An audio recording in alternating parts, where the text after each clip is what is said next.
NEET medical परीक्षा को लेकर देश भर में छात्रों का जो हंगामा है, जो विरोध है, वो लगातार जारी है। ऐसे में यह जो मामला है वो सुप्रीम कोर्ट तक भी जा पहुंचा है। सुप्रीम कोर्ट का जो अभी हाल ही का आदेश आया उसमें स्पष्ट कर दिया गया है कि काउंसलिंग पर रोक नहीं लगाई जाएगी और इसको लेकर राजनीतिक पार्टियां भी जो हैं वो अपनी अपनी प्रतिक्रियाओं के साथ मैदान में कूद चुकी हैं। वाराणसी में आम आदमी पार्टी के कार्यकर्ताओं ने विरोध प्रदर्शन किया है। उनका साफ तौर पर आरोप है कि नीट की जो परीक्षा है उसमें धांधली हुई है और उसको लेकर केंद्र सरकार को पुनः परीक्षा करानी चाहिए। चलिए, जो कार्यकर्ता जुड़े हैं हम उनसे बात करेंगे।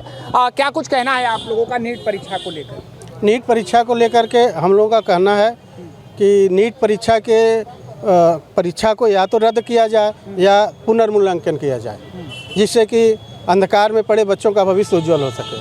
क्या लगता है, ये देश की सबसे बड़ी परीक्षा मानी जाती है, कठिन परीक्षा मानी जाती है और मेडिकल जो किसी भी देश का मूल आधार है, स्तंभ है, उसमें अगर ऐसी स्थितियां आ रही हैं तो कहीं ना कहीं ये संकट की बात है, ये गंभीर विषय है। क्या लगता है? यही तो इस गवर्नमेंट की पॉलिसी है कि दुनिया की तरफ, ये दुनिया में चाहे कहीं भी जाते हो, हमारे हिंदुस्तान को हर जगह संकट में डालना चाहते हैं।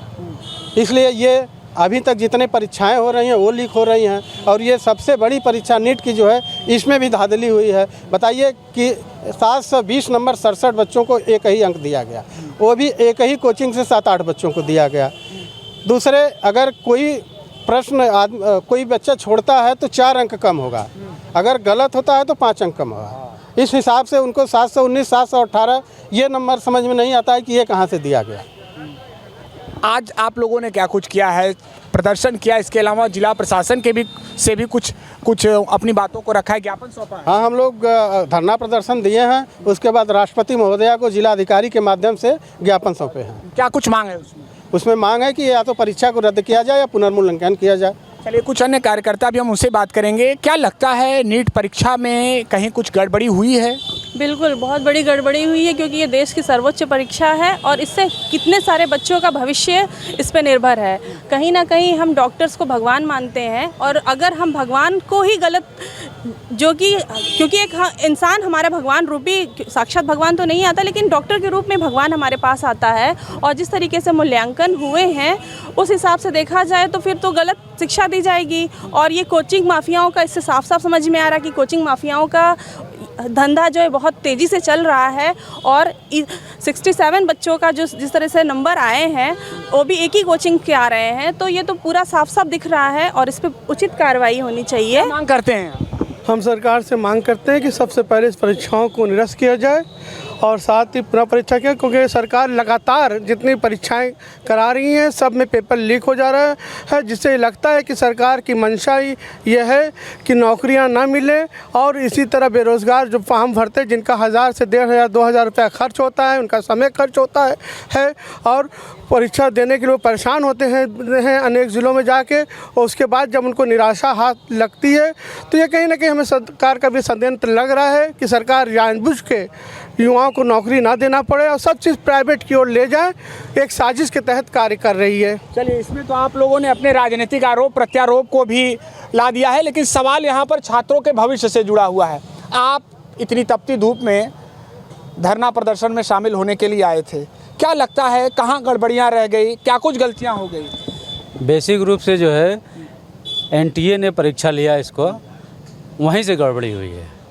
एनटीए ने जो, इसे कैसे सुधारा जा सकता है, क्योंकि सुप्रीम कोर्ट ने भी स्पष्ट कर दिया कि काउंसलिंग पर रोक नहीं लगाई जाए, उसको निरस्त करके पुनः परीक्षा किया जाए, तभी जाके ये सुधार हो सकता है। आपको क्या लगता है सर? बिल्कुल, देखिए एनटीए आयोजक रही है एग्जामिनेशन की और एनटीए के जब आप मीडिया तमाम लोग जब सवाल जवाब कर रहे हैं तो एनटीए बिल्कुल स्पष्ट जवाब नहीं दे पा रही। एकदम आपको सुनाई देता होगा।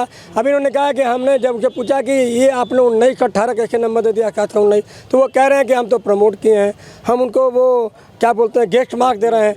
आप जब उठा के वो आप प्रोस्पेक्टस देखेंगे नीट का फॉर्म भरने का तो प्रोस्पेक्टस में कहीं नहीं लिखा हुआ है कि गेस्ट मार्क दिया जाएगा या टाइम घटने पे पढ़ने पे मार्क्स बढ़ाए जाएंगे। ये बिल्कुल पूर्ण नियोजित तरीके के कुछ जाने माने लोगों को स्वास्थ्य में हित में अपने उन बच्चों को पास कराए जो बच्चे कभी भी नहीं पास करा सकते हैं। अभी एक बात सवाल उठा कि जो बच्चे 720 नंबर पाए हैं केवल उन्हीं बच्चों की दोबारा परीक्षा करा दी जाए तो शायद वो 650 नंबर भी नहीं पा सकते हैं। बिल्कुल, क्या लगता है फिर से परीक्षा करानी चाहिए या कोई अन्य समाधान भी हो सकता है?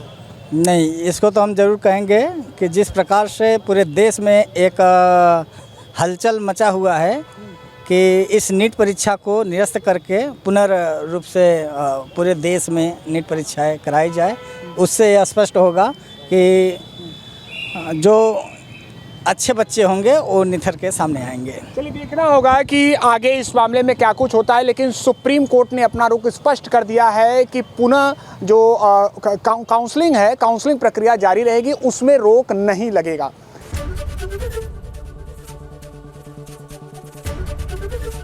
एबीपी गंगा, खबर आपकी, जुबान आपकी।